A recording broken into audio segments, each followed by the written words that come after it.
empezar el segundo trimestre del curso académico, tanto con jóvenes como con peques, y me quiero centrar hoy más en estos, ¿no? En la educación infantil y primaria, sobre todo, porque el tema que vamos a abordar les va a interesar y mucho a padres y madres.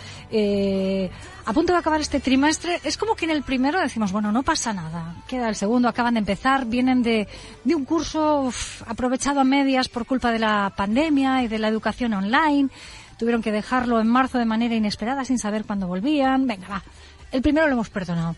Este segundo trimestre llega el rendimiento que han tenido y nos empiezan a entrar los ayayáis. Y nos queda el tercer trimestre para salvar ese curso y nos preocupamos si teníamos que haber hecho esto, no haber hecho lo otro, qué está pasando con la educación de mi hijo, de mi hija.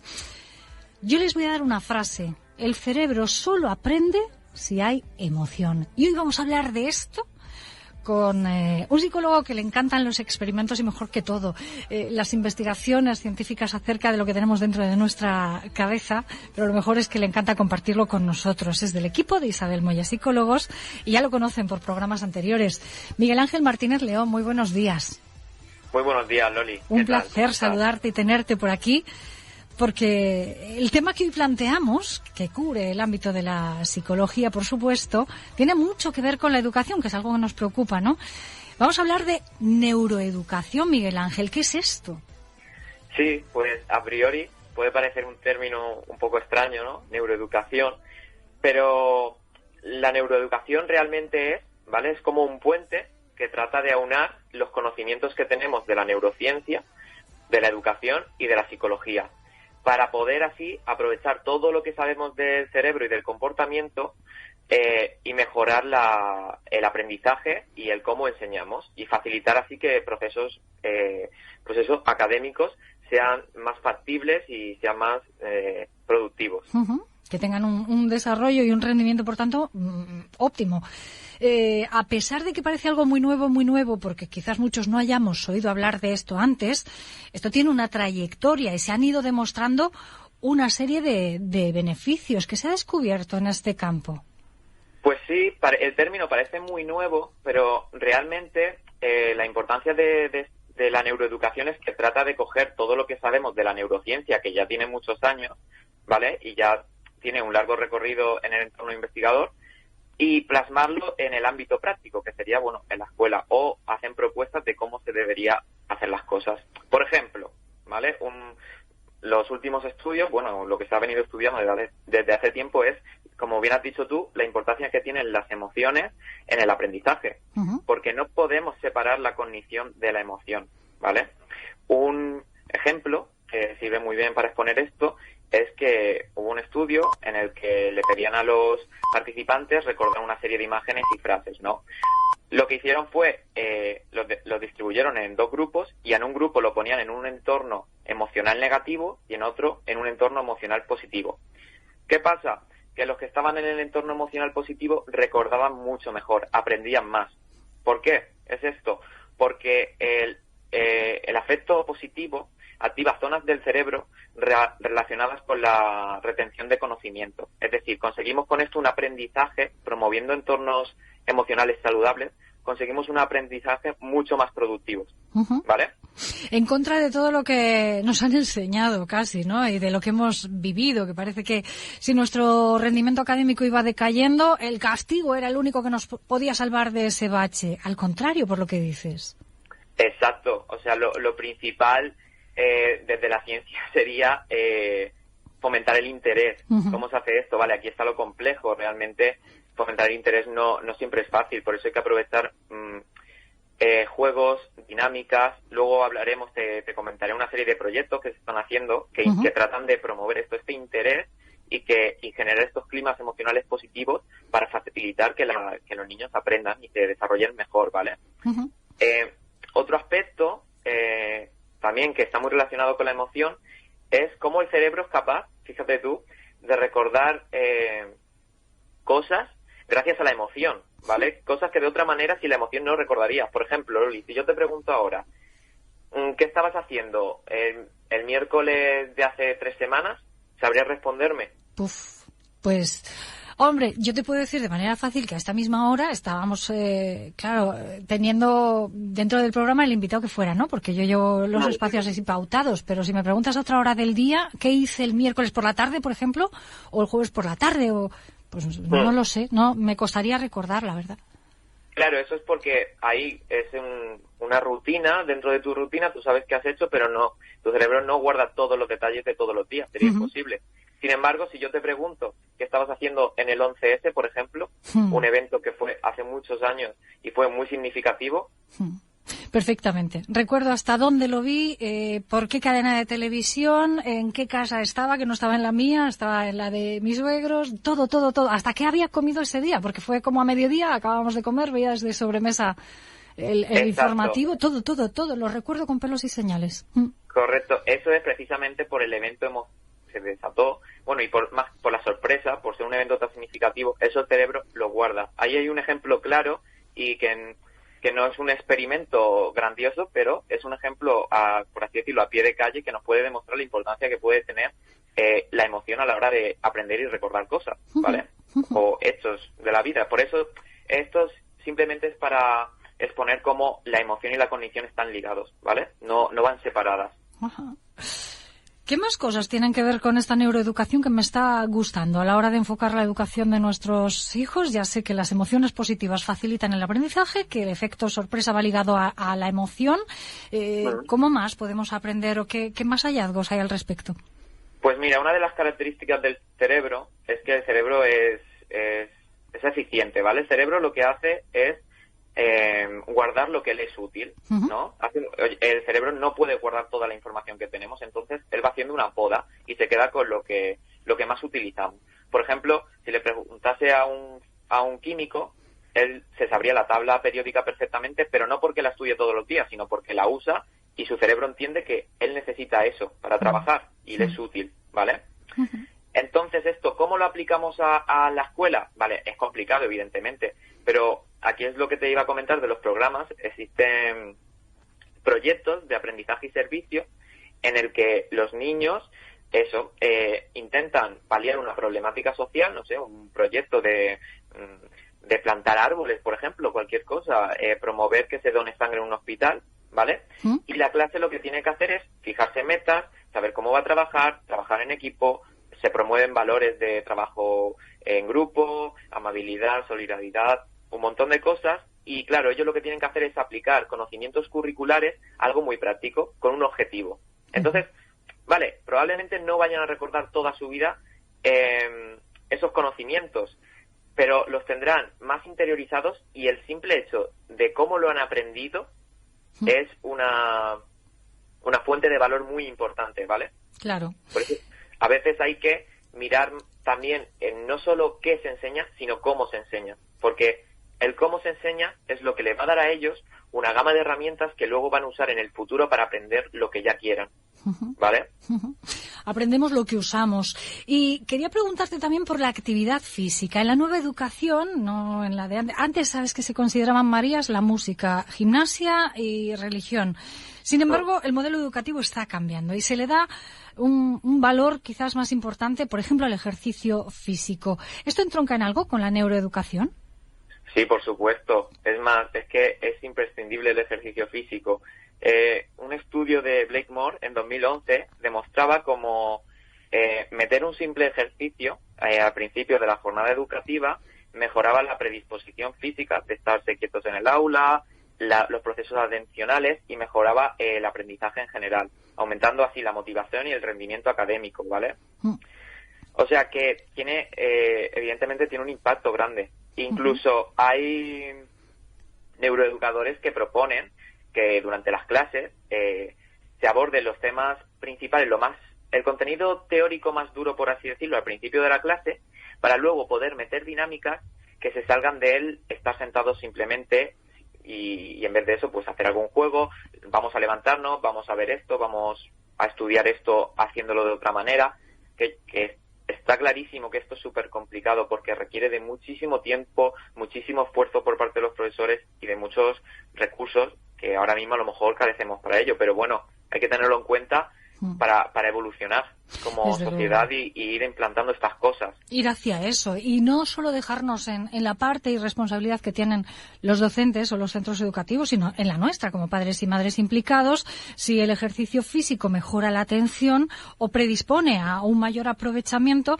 en lugar de llevar a mi peque al cole en coche, que a veces llega hasta dormido y todavía no está receptivo, ¿no?, a las primeras lecciones que le van a dar, ¿por qué no probamos ir en bici, en patinete, andando, ¿no?, y vamos activando el organismo? Totalmente. Son una serie de pautas, en realidad, que nacen de un contexto de investigación, muy teórico todo, pero que son perfectamente extrapolables, esas conclusiones, a nuestro día a día ya. Pues eso, en educación, la neuroeducación se centra, pues eso, en la educación, pero luego a nivel de casa también. Lo que hemos comentado en otros capítulos, por ejemplo, el ser reflexivo con los hijos, de intentar que razonen el por qué esto se está haciendo así, por qué tú no puedes hacer esto, por qué a lo mejor tienes que hacer esto, que ellos lleguen a conclusiones, fomenta que desarrollen la corteza prefrontal, que es la encargada, pues esto, de la toma de decisiones, de evaluar las consecuencias, nuestra parte racional. El simple hecho de reflexionar con ellos fomenta que eso vaya desarrollándose, ¿vale? Claro que sí. Muy importante. Quiero preguntarte por algo que seguro tiene también que ver con la neuroeducación, ¿no? ¿Hay listos de nacimiento y tontos de nacimiento? ¿O esto es una parte de entrenamiento? No. El cerebro se ha comprobado que es totalmente maleable y entrenable. Sí que es cierto que hay personas, pues, que la genética tiene un peso también importante, que puede facilitarnos ser más rápidos para una cosa o para otras, pero en realidad también es entrenable y se le puede entrenar. Es más, uno de los grandes errores en la infancia es etiquetar al niño o niña con una etiqueta, pues, de tú no eres muy listo, o tú eres malo, o tú eres mala, ¿vale? Porque eso predispone a que ellos actúen en consecuencia, ¿vale? Entonces, es muy clave tener esto claro y hacérselo ver a ellos. Es decir, que ellos son totalmente capaces de mejorar, ¿vale? Todos somos, da igual con el nivel que nazcas, siempre tienes un margen muy grande de progresión. Entonces, ¿esto cómo se hace? Pues premiando el esfuerzo, y cuando premiemos con palabras, en vez de decir, oye, ¿qué lista eres? Decir, madre mía, ¿cómo te has esforzado? Lo has sacado increíble. Eso al final hace más y promueve que repita ese esfuerzo, que al final es lo que cuenta. Porque es lo que digo yo siempre es, vale, el esfuerzo no garantiza el éxito, pero lo que sí que te garantiza es que si no te esfuerzas vas a fracasar, da igual las cualidades que tengas. Eso es verdad. Totalmente cierto. Si eres súper dotado para muchas acciones, pero no haces nada con ellas, con esas características que afortunadamente tienes, no hay ningún éxito. El fracaso te acompaña. El esfuerzo por encima de todo. Y aprendamos a valorarlo. A ver si llega también al sistema educativo. ¿De quién aprenden más los peques? ¿De los adultos o de sus iguales? Pues mira, aquí esto es un tema controvertido porque realmente es un poco de los dos, dependiendo de la edad. Por ejemplo, al principio se basa más en los adultos, en la familia, en los padres, y luego, conforme el niño va creciendo, va pasando esa influencia a los iguales. Pero bien, por ejemplo, en educación, lo que se ha visto también es que los niños tienen mucha capacidad de aprender entre ellos. Es decir, de que ellos mismos lleguen a conclusiones y entre ellos se enseñen. Y hay un ejemplo muy claro que a mí me gusta mucho, que es el del profesor Eric Mazur, ¿vale?, de la Universidad de Harvard, que lo que hizo fue que en una clase estaba explicando una teoría súper compleja, ¿vale? Y claro, él la tenía muy clara. Él aprendió esa teoría la aprendió hace 30 años. Lo tenía masticadísimo. Cuando las pone, los alumnos se quedan con cara de decir, ¿pero qué me estás contando? Entonces él dice, a ver, venga, voy a explicarlo más fácil. Lo vuelve a explicar y nada, que no lo entendían. Y él diciendo, yo no sé cómo explicarlo ya. Bueno, pues lo que se le ocurrió hacer fue decirles que lo comentaran entre ellos. Debatir y ahora lo hablamos. Y así él de paso ganaba tiempo. Entonces, lo que encontró fue que muchos de ellos habían llegado a la conclusión correcta, o los que habían llegado antes fueron capaces de contagiar ese conocimiento a los demás.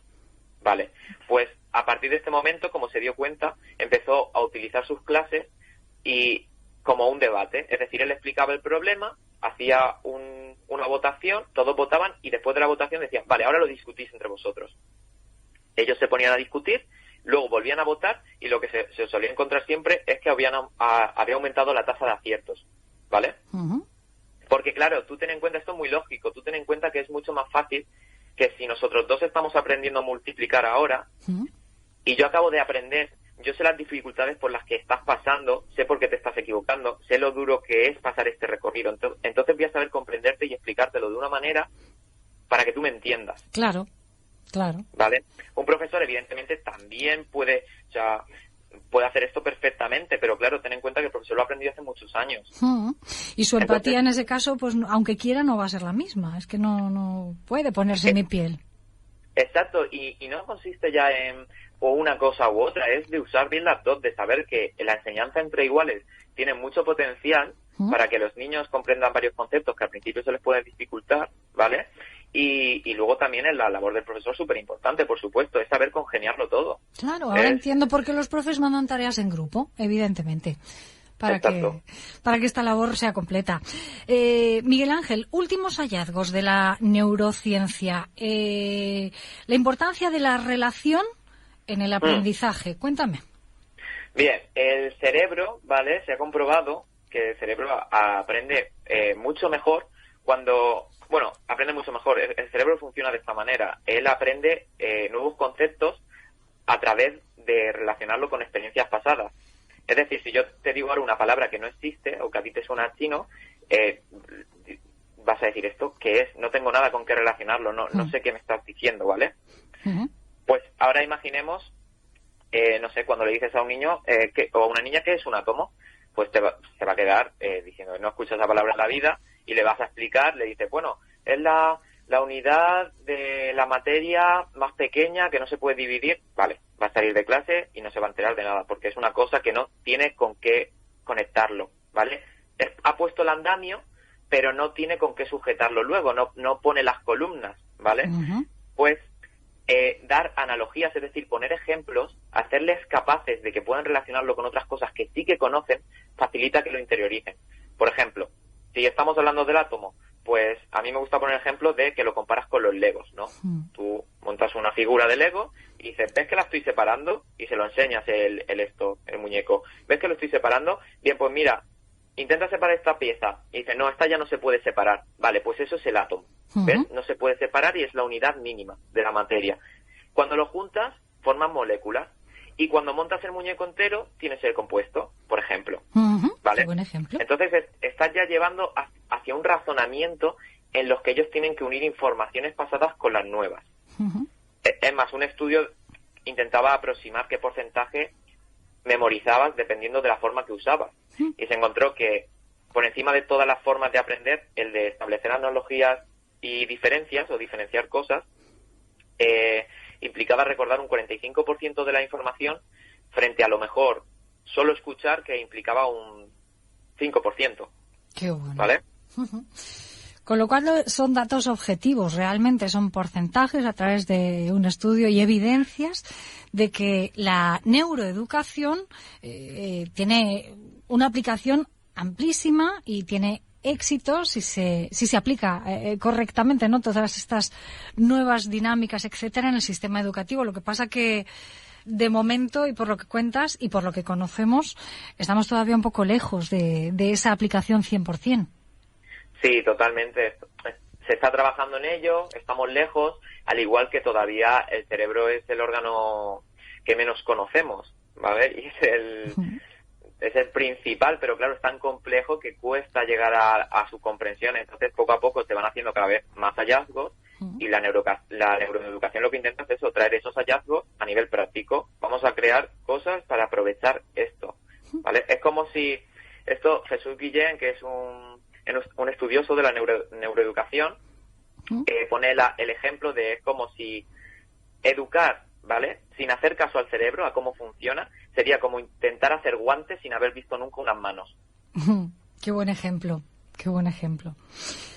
Pues con ese ejemplo me quedo. Hoy hemos conocido un poquito de la neuroeducación, porque por escucharte sé que el tema da para mucho más, que es extenso, pero al menos nos han quedado claras ciertas claves que mientras el sistema educativo que conocemos lo aplique o no, en el sistema educativo actual me refiero, como padres y madres si podemos ir haciendo. Nos queda claro qué emociones positivas facilitan el aprendizaje, nos queda claro que recordamos más lo que usamos, que se puede mejorar la atención o sacarle un mayor rendimiento gracias al ejercicio físico y a dinámicas, y que hay que crear una mentalidad en crecimiento, que no podemos encasillar ni etiquetar. No somos listos, ni tontos, ni de nacimiento, ni a lo largo de la vida, porque nuestra mente se desarrolla y valorando el esfuerzo, pues conseguimos que ese desarrollo sea positivo. Son algunas de las claves que he sacado, Miguel Ángel, de todo lo que nos has contado y expuesto, y que te agradezco muchísimo, y creo que nuestros oyentes también, para que seamos partes activas de esa educación. Totalmente, Loli, muy de acuerdo con las conclusiones que has resumido ahora mismo. Y muchas gracias por traerme de nuevo. Muchísimas gracias a ti. No te vayas muy lejos, que en algunas semanas volvemos a hablar de esos experimentos que dan